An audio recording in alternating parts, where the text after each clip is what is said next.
नमस्कार दोस्तों। आज इस वीडियो के अंदर एक जरूरी मुद्दा मैं आपके सामने समझाने के लिए आया हूं, सीनियर एडवोकेट डेजिग्नेशन के रिगार्डिंग। और ये बहुत जरूरी है आप लोगों के लिए भी जानना, भले आप एक जूनियर एडवोकेट हो या सीनियर एडवोकेट हो, तो आपको ये पर्टिकुलर इशू के रिगार्डिंग जानना बहुत जरूरी है, जो अभी recently supreme court of India के अंदर बहुत ही ज्यादा चर्चा में है।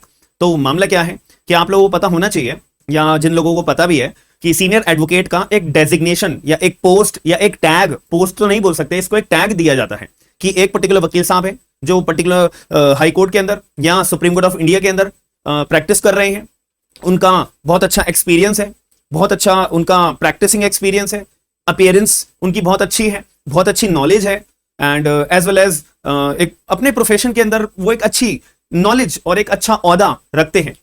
तो इस केस के अंदर इस सर्कमस्टांसेस में concern high courts and honourable supreme court of India अपने इच्छा अनुसार, अपनी मनमर्जी से खुद जब मर्जी किसी भी पर्टिकुलर एडवोकेट के को जो है सीनियर एडवोकेट का एक टैग दे सकते हैं। बट उसके लिए पहले ऑब्वियस ही बात है, एक एलिजिबिलिटी क्राइटेरिया फुलफिल करा होना चाहिए, और नोटिफिकेशन निकाली जाती है जो एलिजिबल कैंडिडेट्स होते हैं उस पर्टिकुलर एलिजिबिलिटी के रिगार्डिंग।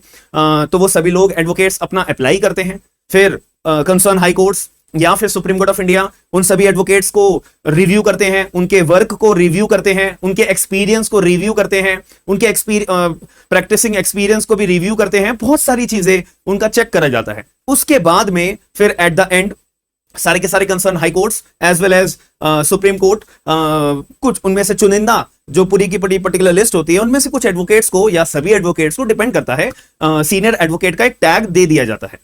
तो अब मुद्दे वाली बात ये आती है, मैं एज अ हाई कोर्ट का अगर मैं जज होऊंगा तो मेरे सामने अगर वकीलों की लिस्ट आएगी, एडवोकेट्स की लिस्ट आएगी, तो मैं उन एडवोकेट्स की लिस्ट में से किन एडवोकेट्स का नाम पिक करके एज अ सीनियर एडवोकेट का एक तरीके से मैं उनको टैग दूंगा। तो यार कोई ना कोई एक प्रोसीजर तो होना चाहिए। तो इस पर्टिकुलर इशू के रिगार्डिंग कोई मामला नहीं था, मतलब कुछ प्रोसीजर के लिए गाइडलाइंस या जजमेंट कुछ भी नहीं था। तो मैं अगर कंसर्न हाई कोर्ट का जज होऊंगा तो मेरा जिन पर्टिकुलर वकील साहब का मन करेगा मैं उनको सीनियर एडवोकेट का टैग दे दूंगा, या मैं उनको जानता हूंगा तो मैं उनको मनमर्जी से दे दूंगा, या मुझे लगेगा कि चलो इन वकील साहब को टैग दे दिया जाता है तो क्या मैं उनको टैग दे दूंगा। तो ये मामला आया तो सवाल ये उठता है, क्या आर्बिटेरी या जान पहचान, या अगर कोई वकील जो है बहुत ज्यादा पॉपुलर है, पॉपुलैरिटी में है, उनको टैग दिया जा सकता है, या फिर जो सीनियर वकील है, कि मैं एज लिमिट की बात करूं, एज से अगर या एनरोलमेंट से अगर सीनियरिटी के बेसिस पे टैग दिया जाता है। अगर कोई वकील पॉपुलर है कि भाई ये तो बहुत बड़े बड़े केसेस लड़ चुके हैं और इनका नाम तो सुर्खियों में रहता है, तो यार इनको तो सीनियर एडवोकेट का टैग देना चाहिए। तो क्या, या फिर मेरा मन कर रहा है, मेरे को जिनको जज होने के नाते मैं जिन भी वकील साहब का टैग देना चाहता हूं मैं उनको दूंगा। तो क्या ऐसे प्रक्रिया का इस्तेमाल करके टैग दिया जाएगा क्या? तो क्या अभी रिसेंटली ऐसा दिया भी गया है क्या, जो मामला सुप्रीम कोर्ट ऑफ इंडिया में आया है? तो इसी वजह से ऐसा ही कुछ मामला चल रहा था। तो recently honourable supreme court of India ने अपना मामला यहां पे दर्ज हुआ है, Orissa high court and others versus Banshidhar bhang and others 2025 supreme court of India.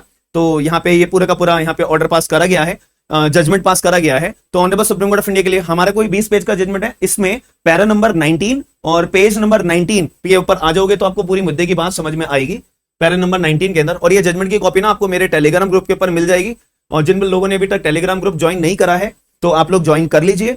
तो वहां पे सारी अपडेट्स आपको डेली बेसिस पे मिलती रहती है, सारी चीजों की जो यूट्यूब पे नहीं डल पाती है वो टेलीग्राम पे जरूर डलती है। तो डिस्क्रिप्शन बॉक्स के अंदर लिंक है, चेक जरूर करिएगा।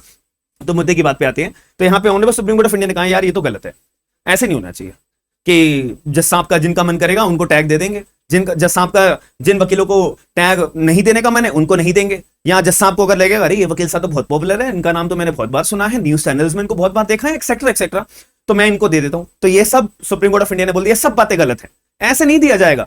किसी भी एडवोकेट को सीनियर एडवोकेट का टैग यूं ही नहीं दिया जाएगा, आर्बिटेरी से नहीं दिया जाएगा। तो यहां पे बोला गया है कि before parting we wish to observe that the designation of the senior advocate is a mark of distinction. ये एक तरह से डिस्टिंक्शन का टैग होता है, ठीक है, जो किसी भी वकील को दिया जाता है। और एक छोटी सी बात मैं यहाँ पे ऐड ऑन कर देता हूं आपकी नॉलेज के लिए भी।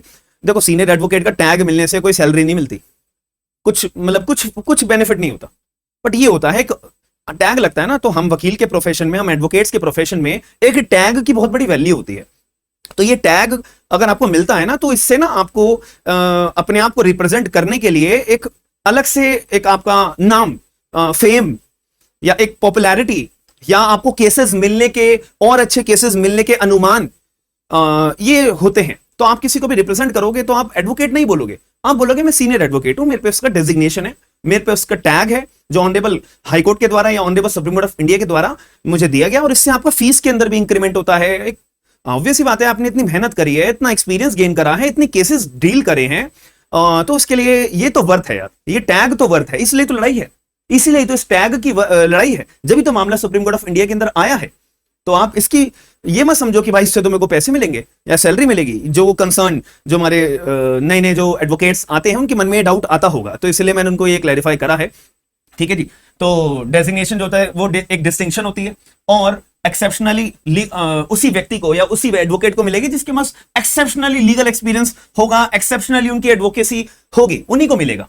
और ये एक तरह से कोई भी वकील ये नहीं बोल सकता जैसा मुझे टैग मिलना चाहिए मेरे को दो, या मेरे पास तो देखो मैं तो इतना बड़ा वकील हूं, उम्र के हिसाब से, एनरोलमेंट के हिसाब से मैं तो सीनियर हूं यार, मेरे को टैग दो। मैं तो देखो वकील जैसा मैं बहुत पॉपुलर हूं, देखो मैंने इतने बड़े बड़े केसेस लड़े हैं। तो यहां पे यही छोटा सा मामला आता है कि as a matter of right claim करा जा सकता है, नहीं। तो सुप्रीम कोर्ट ऑफ इंडिया ने भी बोला कि भाई it is not conferred as a matter of right, nor can an advocate claim it merely on the basis of seniority, experience, popularity, कि जैसा मुझे ये टैग मिलना चाहिए, मेरे पे तो बहुत सारा एक्सपीरियंस है, जैसा मैं तो बहुत पॉपुलर हूं, जैसा मैं तो बहुत सीनियर हूं, तो ये सीनियर, एक्सपीरियंस, पॉपुलैरिटी के बेसिस पे, इन तीन आधारों के बेसिस पे आपको टैग नहीं दिया जाएगा।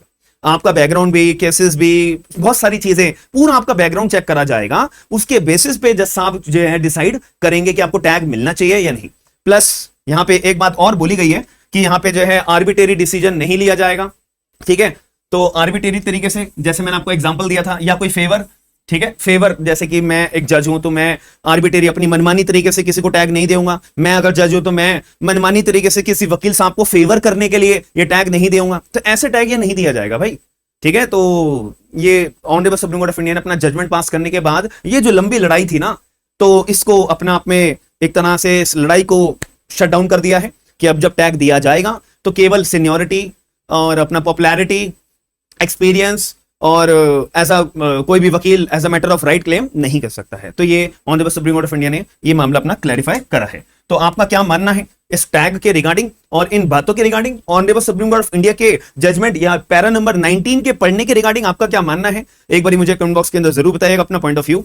साथ में वीडियो को लाइक करना आपकी जिम्मेदारी, और शेयर करके ना लोगों को जरूर बताइएगा कि ये जो मामला है सुप्रीम कोर्ट में जा चुका है, उन सुप्रीम कोर्ट ऑफ इंडिया के द्वारा क्लैरिफाई किया जा चुका है, तो ये शेयर करके आप जरूर बताइएगा। और जाते जाते एक इंपॉर्टेंट अपडेट ये भी है कि आप में से बहुत सारे लोग होंगे जो AIB ऑल इंडिया बार एग्जामिनेशन 20th टाइम जो होने वाला है उसके लिए प्रिपेयर करने का सोच रहे होंगे, अपीयर करने का सोच रहे होंगे। और जितने भी लोग हैं, तो आप लोगों के लिए हमने पूरा फुल फ्लैश बैच लॉन्च कर दिया है, जिसमें आपको नए कानून भी पढ़ाए जाएंगे। BSA हो गया, BNSS हो गया, BSA, BNS एंड BNSS सारे, और प्लस जो AIB 20 का कंप्लीट सिलेबस है वो सब कराया जाएगा। तो आप लोग बैच में एनरोल्ड हो सकते हो।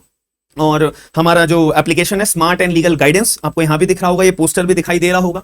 एंड्रॉइड यूजर्स के लिए, आईफोन यूजर्स के लिए, वेबसाइट यूजर्स के लिए, लैपटॉप, टैबलेट, हर जगह अवेलेबल है। तो डिस्क्रिप्शन बॉक्स में बस लिंक अवेलेबल है, उस पर क्लिक करिए, बैच ओपन अप हो जाएगा। 45% का डिस्काउंट है, उस डिस्काउंट पे आप क्लिक कर लोगे तो 45% आपका अमाउंट कम हो जाएगा, याद रखिएगा। तो अगर कोई भी क्वेरी आती है तो कमेंट बॉक्स के अंदर या हमारी एप्लीकेशन डाउनलोड करके वहां हमसे पूछ सकते हो, सारी क्वेरी आपकी सॉल्व कराई जाएंगी। तो वीडियो लाइक करना मत भूलिएगा, और अगर वीडियो पसंद आई है तो लाइक, शेयर, सब्सक्राइब करके हम आपके साथ में नेक्स्ट वीडियो में जरूर मिलेंगे। थैंक यू, धन्यवाद।